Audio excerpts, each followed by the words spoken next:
আরও একটা parcel ready করে ফেললাম লুনা আহমেদ আপুর জন্য। আপুর প্রথমে ছিল 2টা স্নেক প্লান্ট, যেগুলো এরকম বেবি সহ ছিল। এখন কিন্তু স্নেক প্লান্টগুলো সবই এরকম বেবি সহ, কারণ এখন হচ্ছে বেবি দেওয়ার টাইম।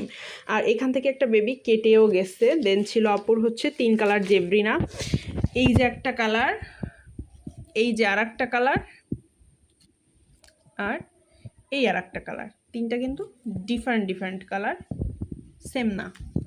তারপরে ছিল আপুর স্পাইক স্পাইডার ছিল আপুর 3 পিস। তারপরে ছিল পাথেউস 2 পিস এবং মানি প্ল্যান্ট 2 পিস ছিল। আর দেন ছিল হচ্ছে 2টা ফুল সহ ক্যালাঞ্চু, এরকম ঝোপালো 2টা ফুল সহ ক্যালাঞ্চু দেওয়া হয়েছে। এইগুলো কিন্তু 50 টাকা করে পিস ছিল। এবং আপুকে আমি গিফট দিয়েছি হচ্ছে একটা কৈলাসের কাটিং আর কিছু পুতুলিকা কাটিং। এখানে মনে হয় 5 বা 6টা কালার আসতে, 5-6টা কালার পুতুলিকা কাটিং দিয়েছি। তো এই ছিল আপুর পার্সেল।